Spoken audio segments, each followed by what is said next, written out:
Buenos días, tardes o noches. Mi nombre es Daniela Estrafón, alumna de octavo semestre de la licenciatura en Estudios Latinoamericanos. Estamos a punto de escuchar a estudiantes que han cursado la materia optativa de los usos públicos de la historia, 2. El objetivo de esta actividad ha sido reflexionar en torno a este campo del conocimiento histórico. Pero entonces, ¿qué son los usos públicos de la historia? De acuerdo con el historiador italiano Nicola Gallerano, se trata de, abro cita, todo lo que se desarrolla fuera de los lugares destinados a la investigación científica en sentido estricto, a la historia de los historiadores, habitualmente escrita para los especialistas y para un segmento muy restringido del público. Cierro cita.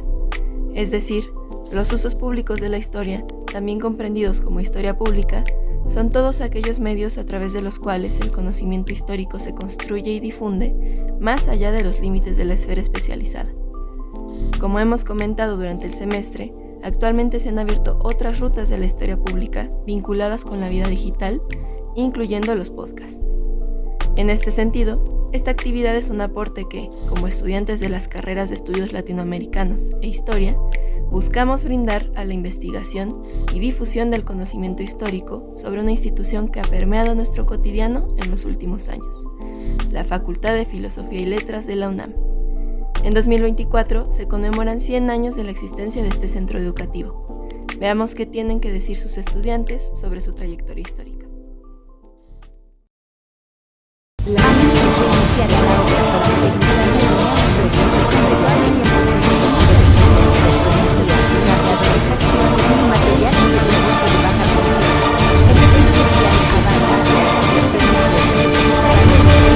igual que la remoción de balasto.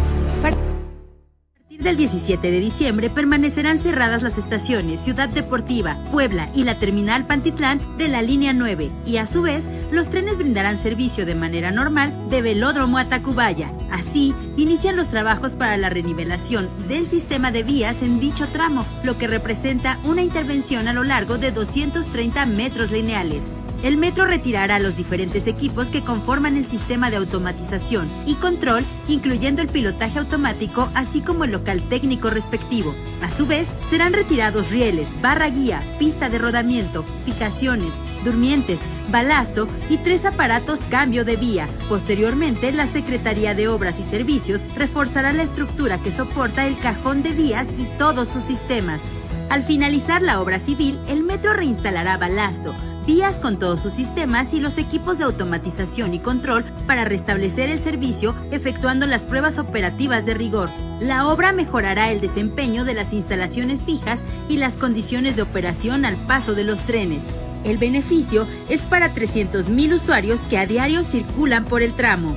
Utiliza el servicio de apoyo de la red de movilidad integrada, así como las alternativas que ofrece el metro para llegar al centro histórico, centro médico y Tacubaya por las líneas 3, 5 y B.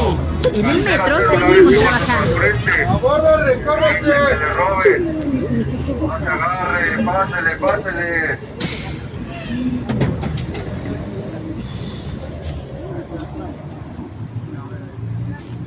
En todo momento. Carteras, celulares y bolsos al frente. Hola, muy buenos días. Soy Javier López, estudiante de la Facultad de Filosofía y Letras, y esto es Yacas. Últimamente la movilidad estudiantil ha sido como un capítulo de Yacas. En estos momentos voy camino a la facultad para tomar mis clases. Voy a bordo de una vagoneta que aquí le llamamos combis. Camino al paradero de Pantitlán, una de las entradas más importantes a la Ciudad de México desde la zona oriente, y donde un gran número de nuestra comunidad estudiantil de Filosofía y Letras suele converger justo para tratar de llegar a la facultad. El campus central de Ciudad Universitaria fue inaugurado en el año de 1952. A partir de entonces, las facultades y centros de estudio que se encontraban aglutinadas en el centro de la ciudad se juntarían en un solo espacio al sur de la misma. Durante un periodo de 30 años, los estudiantes llegaban en su mayoría a través de rutas de colectivos que salían en el paradero ubicado a un costado de la torre de rectoría. Con la llegada del tramo sur y el tramo final de la línea 3 del metro en el año de 1983, los estudiantes gozarían de una conectividad mucho más efectiva. Es en el año 2005 donde se pondría en operación la línea 1 del Metrobús, siendo la entonces terminal Dr. Gálvez una nueva alternativa para los alumnos. Es en el año 2011 que, casi a la par de la inauguración del edificio anexo de Filosofía y Letras, que se pondría en operación las estaciones Ciudad Universitaria y Centro Cultural Universitario de la línea 1 del Metrobús, añadiendo una nueva conexión masiva al campus y por ende también a la propia facultad. Sin embargo, a pesar de tener estas conexiones masivas, el crecimiento de la mancha urbana ha sido un factor determinante para la alarmante crisis que actualmente se vive en el transporte público de la Ciudad de México. La línea 3 del metro y la línea 1 del Metrobús son dos de las rutas con mayor número de pasajeros de sus respectivos sistemas, lo que se traduce a tiempos de traslado abrumadores en hora pico y colapso en su infraestructura a todas horas. Y al ser dos de las entradas más importantes a Ciudad Universitaria, hace que el traslado de los estudiantes sea una labor titánica del día a día. Si bien Ciudad Universitaria cuenta con una conectividad medianamente efectiva con transporte masivo, la posición geográfica de la facultad hace que el solo hecho de llegar sea un juego de paciencia permanente. Filosofía y Letras está ubicada sobre el circuito escolar de CU, al lado de la Biblioteca Central, la Facultad de Derecho y cercana a la Torre de Rectoría y el Centro de Enseñanza para Extranjeros. En términos de avenidas, se encuentra cerca de la Avenida Insurgente Sur y el Eje 10 Sur, así como el inicio o el final de la Avenida Universidad. Ahora, tomemos en cuenta que las estaciones de Copilco y Miguel Ángel de Quevedo del metro, así como Dr. Gálvez del Metrobús, son las estaciones geográficamente más cercanas al terreno de la facultad y al edificio anexo. Copilco se localiza a 1.26 kilómetros de la facultad y a 2.7 kilómetros del anexo.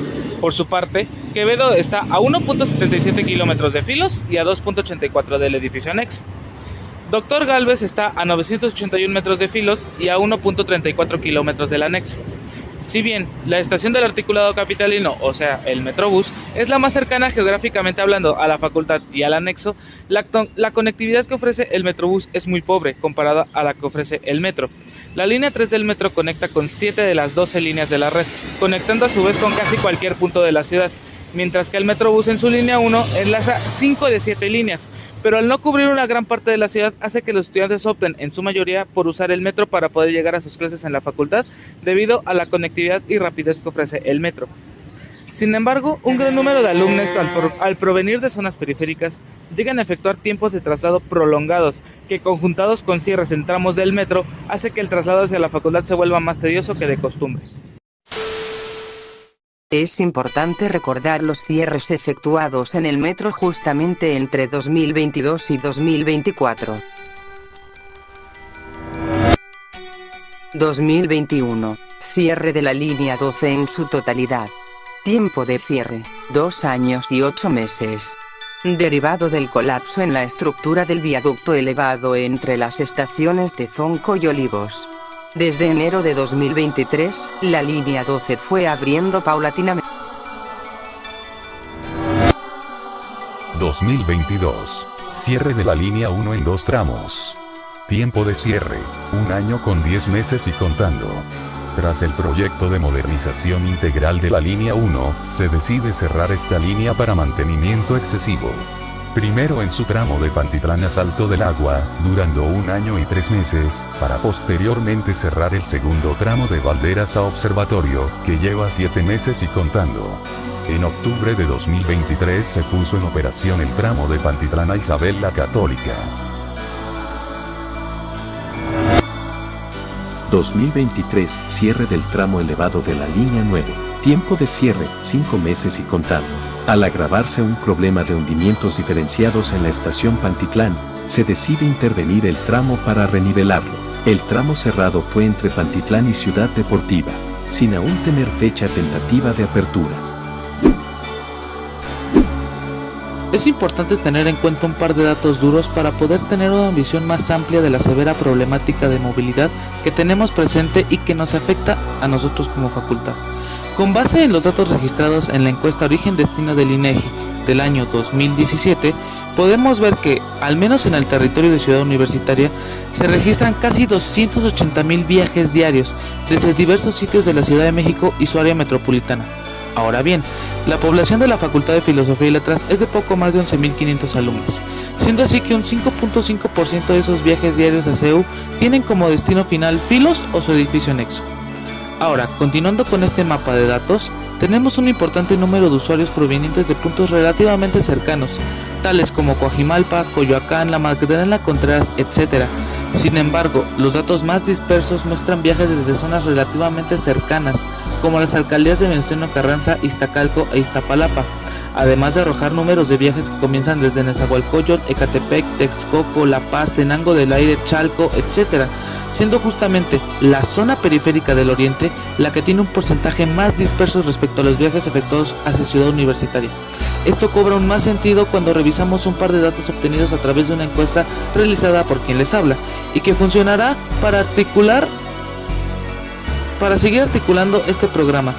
Según esta encuesta, el 56.5% de los estudiantes de Filosofía y Letras precisamente provienen de la zona periférica de la Ciudad de México y el Estado de México, en su lado oriente, concretamente de municipios y alcaldías como Iztacalco, Iztapalapa, Milpa, Tláhuac, Xochimilco, Ecatepec, Nezahualcóyotl, La Paz, Valle de Chalco, Ixtapaluca e incluso sitios tan lejanos como Amecameca y Texcoco.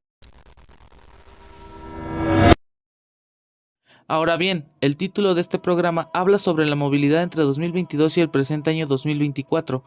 ¿Por qué tomar como punto de partida estos años? Bueno, la respuesta viene un tanto obvia recordando lo ya dicho, los diversos cierres efectuados en múltiples tramos del metro, principalmente en líneas que son entradas de la periferia del oriente hacia la ciudad. Sin embargo, es preciso recordar que la Facultad de Filosofía y Letras regresaría a actividades semipresenciales en este año 2022. Justamente en el semestre 2022-2 es que volveríamos a cursar clases en las aulas de Filos de forma híbrida, es decir, una semana con clases en las aulas físicas y otra semana con clases en las aulas virtuales. Además que en 2022, a raíz de la situación de pandemia, fue el año en que poco a poco se comenzaba a regresar a las actividades cotidianas fuera de casa, factores que claramente repercutieron en el impacto generado en la movilidad estudiantil durante este tiempo.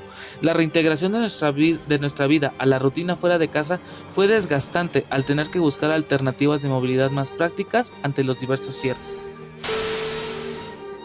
Hay números muy bajos respecto a nuestros compañeros que gastan entre 60 y 100 pesos diarios, así como quienes no gastan en pasajes.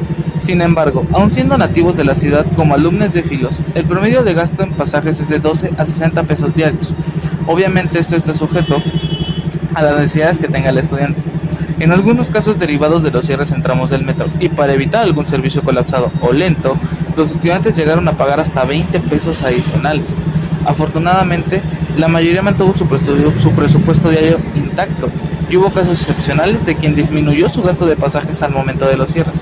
Sin embargo, el aumento en el gasto de pasaje es algo que debemos tener en cuenta sí o sí. Yo gasto al día de pasajes para llegar a la facultad, pues son 62 pesos y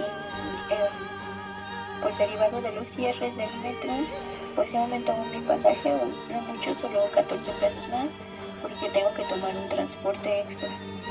Como ya hablamos hace rato, la zona oriente es una zona de donde proviene un gran número de alumnos de Filos. Por ende, mucha de esta población resultó afectada tras los cierres en el metro, principalmente la línea 9.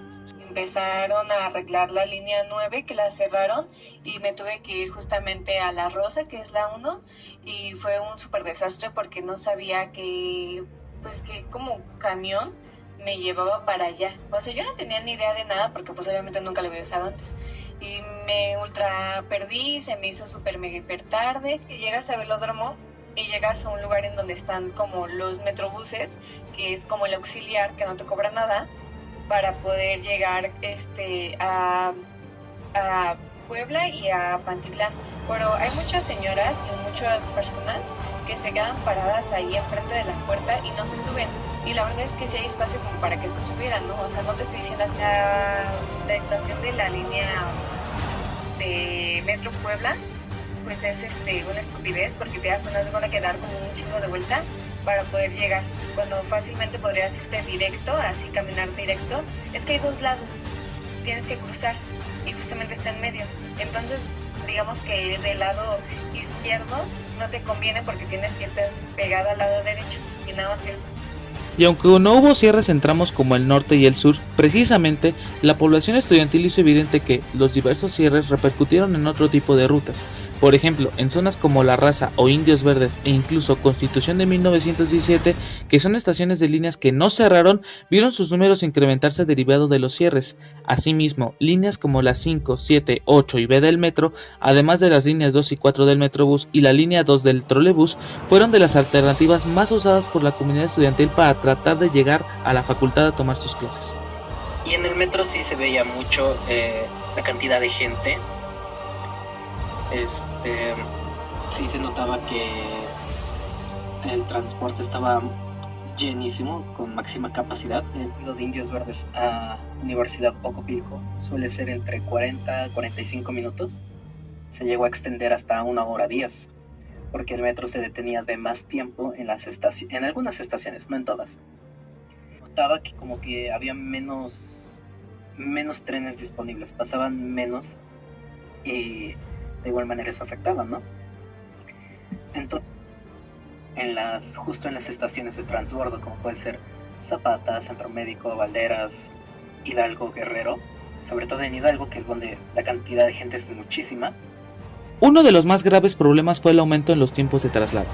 Previo a diversos cierres, los estudiantes llegaban a registrar tiempos máximos de 2 horas y media, nuevamente dependiendo la lejanía de sus hogares. Sin embargo, sobre todo tras las obras de rehabilitación de la línea 12, los tiempos de traslado aumentaron de forma exponencial, pues un alumno nativo de Tláhuac llegaba a ser hasta 2 horas y media en un trayecto que en una operación normal de esta línea de metro no toma más de 40 minutos. Vaya, pues mi tiempo de traslado cuando la línea 2 estaba en operación era de 1 hora, 1 hora y cuarto a lo mucho, pero sí, cuando ya no estaba funcionando en su totalidad, se aumentó 1 hora más. Sí, el recorrido del Metrobús aumentó 1 hora más a ese traslado desde mi casa. Se cayó el metro. Teníamos 2 opciones de movimiento aquí. La primera era tomar el servicio emergente de RTP, que se iba por arriba por las avenidas y te dejaba en Zapata, o tomar el metro e irte a Chabacano, de Chabacano a la línea Café, y de la línea Café se transportaba a la línea 3, y mi trayecto llegó a subir hasta 1 hora 40, 1 hora... Así que mi trayecto llegó a subir hasta 1 hora 40, 1 hora 50, 2 horas. Te digo que sobre todo en la línea Café, que son de grandes estaciones, me llegué a tardar entre 30 y 40 minutos en subir al metro. Sin embargo, la población estudiantil que utiliza el nodo de transferencia modal de Pantitlán no puede decir lo mismo que quienes entran por Tláhuac, pues aunque la línea 1 mostró una nueva cara ante la ciudad, el desconocimiento de sus trabajadores respecto a las mejoras tecnológicas y el flujo de usuarios grande derivado del cierre de su hermana de línea 9 hizo que la línea 1 se volviera una opción totalmente insuficiente ante la creciente demanda de transporte masivo. Yo vivo como por La Raza, entonces como que justo siento que sí, probablemente sí tenga que ver como el cierre de la línea rosa, porque hay más gente en el transbordo que va de la amarilla hacia La Raza. Ahora bien, nuevamente abriendo la pregunta, ¿por qué estos problemas deben preocuparnos y deben exponerse? Por una razón muy sencilla. Estos aumentos en tiempos de traslado, en gasto de pasajes, en cambios de ruta constantes y en optar por movilidad alternativa ante las anomalías de las obras en tramos de metro son cuestiones que a la larga afectan nuestro desempeño académico. Dormimos menos, descansamos menos, salimos antes, llegamos después. Son problemáticas que a la larga resultan en enormes cargas para nuestro desarrollo académico. En los diversos testimonios recabados en la encuesta, les compañeros hablan de pérdida en la concentración, de estrés en los traslados, entre muchas otras cuestiones. Pues yo no considero que haya afectado a mi rendimiento académico como tal el tiempo de traslado. Tal vez sí el tiempo que le dedicaba a las tareas y proyectos de la facultad, porque probablemente modifica totalmente tus horarios, ¿no? Entonces agregarle esa hora extra, pues sí, tenía que compensarlo de una u otra forma. Y íbamos saliendo del encierro y estaban ampliando las estaciones. Mi tiempo aumentó así casi 1 hora a 1 hora y media hasta casi 2. Por lo mismo de que en las mañanas eran muy pesados y me obligaba como a levantarme de 1 hora a 1 hora y media antes y por lo tanto salir antes para llegar. Es importante aclarar que, si bien la población estudiantil proveniente de la zona oriente de la ciudad y del estado han sido de las más perjudicadas por los cambios de movilidad, eso no quita que el resto de la ciudad no haya experimentado problemáticas. Como ya se mencionó, el transporte masivo está en un proceso de crisis muy denso. Muchas líneas de metro están rebasando su periodo de vida útil y se hace énfasis en este medio de transporte justamente por ser el más efectivo para distribuir la masiva cantidad de pasajeros diarios en esta enorme urbe, y por ende uno que siempre como estudiantes buscaremos usar sí o sí, ya sea para llegar a las clases o para entretenernos con nuestros amigues, ya que con solo 5 pesos podemos ir y venir a prácticamente cualquier punto de la ciudad. Los meses me he estado moviendo más en metro, porque en carro particular o en transporte particular, no, ya la verdad la gasolina, el tiempo, más que nada el tiempo y el estrés que te causa el manejar, es lo que deriva en tener que dejar el carro, ¿no? En el metro. Y en las horas pico era la muerte, literalmente no te puedes mover, el sistema, o sea, el sistema de transporte colectivo no funcionaba, había un conglomerado de gente, o sea, vastísimo, no había literal forma de llegar a tu destino, en este caso la facultad, en 1 hora y media. Entonces, como transporte público, que es pecero y metrobús y todo lo que es como externo y no subterráneo, pues la neta sí se nota mucho el choque, porque antes el metrobús no era tan usado, sino que era más el metro. Y en el cierre del metro que hubo de el tramo alto de Tláhuac, bueno, de la línea 12, pues sí, la neta sí se sintió que pues ya se utilizaba más el metrobús y se sentía más lleno.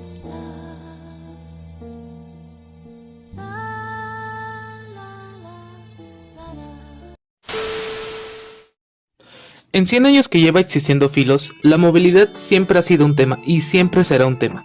Incluso para el resto de facultades, no es algo que sea ajeno a la Facultad de Filosofía.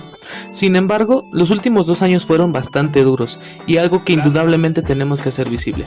Vaya, pongámoslo por este ejemplo. Dentro de la historia de una facultad, una narrativa que siempre se ha dejado de lado es precisamente esa, la movilidad estudiantil. Lo cotidiano dentro del desplazamiento diario queda totalmente sesgado, y por eso he venido a rescatar esta temática. La movilidad como un uso público de la historia es algo que sí o sí debe de hacerse visible. Fue un periodo bastante difícil, hablando de estos 2 años, que claro que debe formar parte de la historia de la facultad. Es importante recordar que, más allá de pagar un pasaje y subir a un colectivo o al metro, al metrobús, a donde quieras, se trata de la lucha más intensa que tenemos como alumnos, desplazarnos dentro de la enorme urbe en la que se encuentra nuestra área de estudio. No obstante, no se debe olvidar nuestro lugar como alumnos de Filosofía y Letras, que diariamente soportamos vientos despiadados e infernales desiertos para tomar nuestras clases.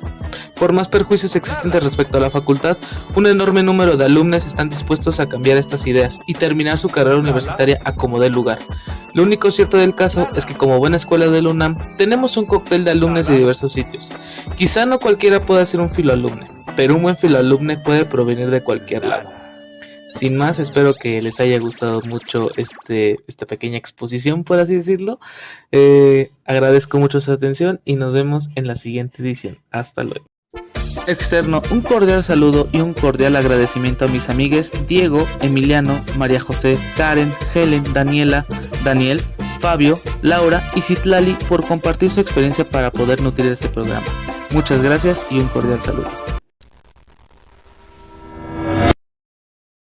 Las próximas líneas a modernizar serán las líneas 3 y 9 del metro, la primera por su antigüedad superando su vida útil y Las próximas líneas a modernizar serán las líneas 3 y 9 del metro, la primera por su antigüedad superando su vida útil y Esto y más comentó el actual jefe de gobierno de la Ciudad de México, Martí Batres Guadarrama, durante una entrevista realizada por el diario El Sol de México el pasado lunes. A continuación, el clip de lo que dijo.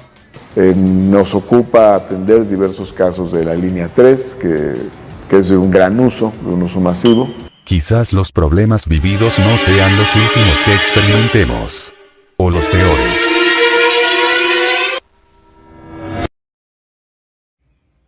Tradicionalmente, los usos públicos de la historia han respondido a los intereses de sujetos que ocupan posiciones de poder.